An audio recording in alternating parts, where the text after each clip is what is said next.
Hi guys, Fraser from LIFCO Hydraulics. We have a satisfying, simple, fun video. This is a flow divider, and it's a gear type flow divider. The gears are connected, meaning that if one turns, then the other must turn the same amount. So the whole assembly is called a flow divider? Yes. So all this is doing is taking a input flow and dividing it into two equal output flows. All these tiny little pieces. It's a very generic seal side, seal rear. The seals for the thrust plates. All I'm doing right now is installing body gaskets into the gear housings. I just always put grease on the gaskets. I don't like leaving anything dry. Sort of like how you put a little bit of oil on oil filter when you're changing the oil in a car. So we made this in-house. We made this port.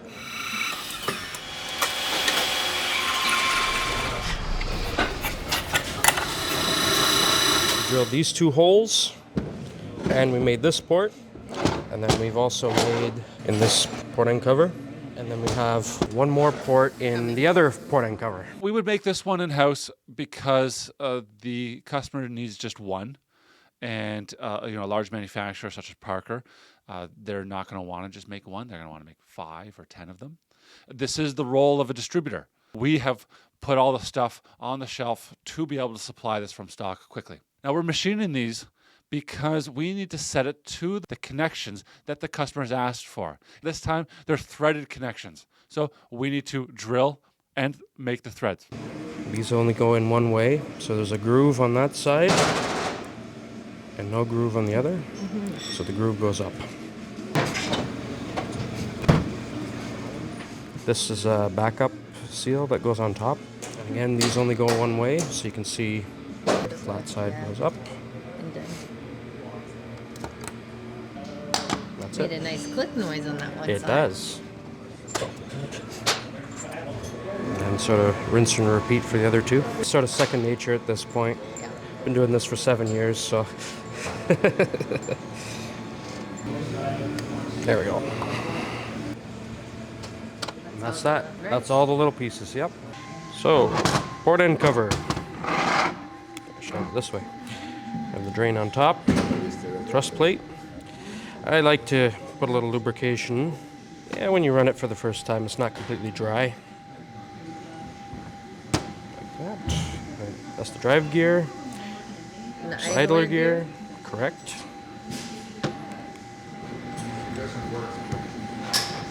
Here, from afar, they don't look too different, but if you look in them is where you see the difference, right? Correct. The drive gear will have these internal splines. So when they get connected together, then they both work in unison. Your housing. Make sure the body gaskets are in.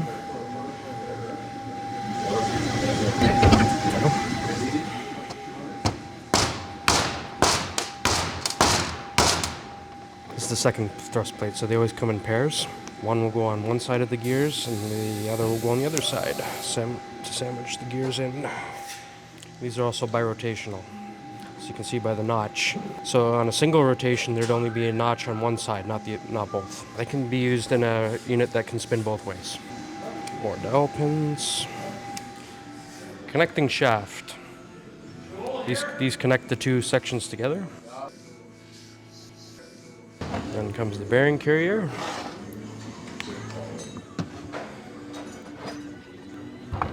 There we go.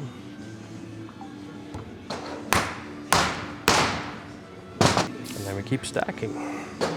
Another thrust plate. We get a lot of comments about Russell not wearing gloves. We do offer them to him. Another drive gear. These two gear sets are the exact same size.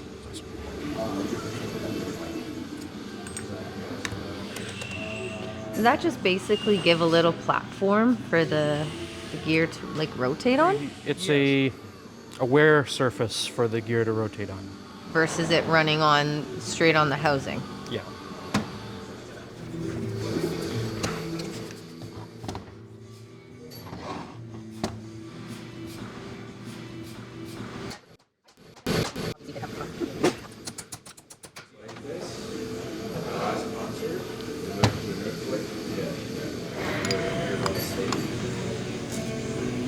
Second port end cover. last. Yes. Last. And there it is. All that's left to do is bolt it together.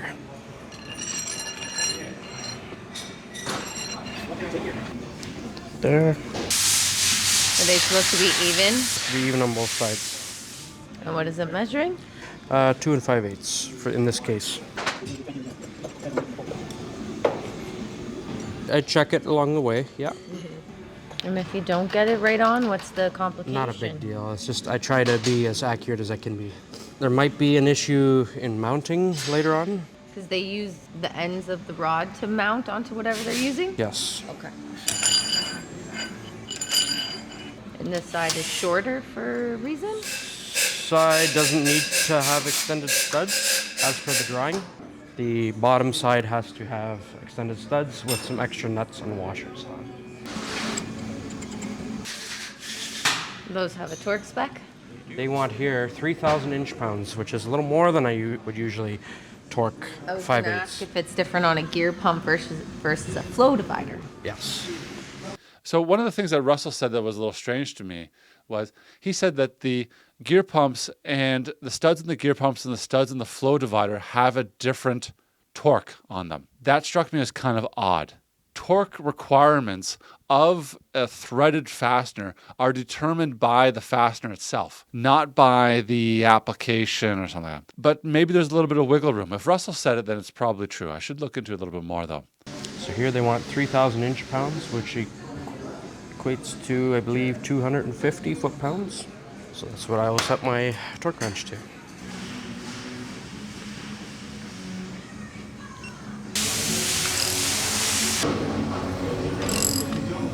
With this, you can't use the full torque setting because it's making it longer.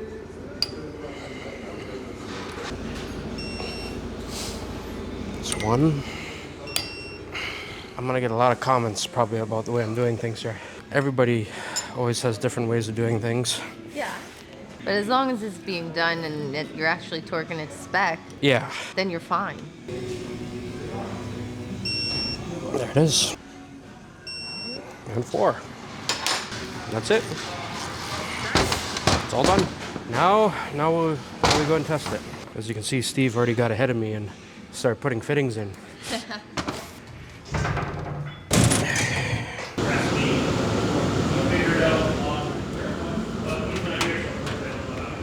Basically, all this does is take an input flow, divides it into 2 separate equal output flows. It appears to be functioning correctly. So during our test, we put in 20 gallons a minute.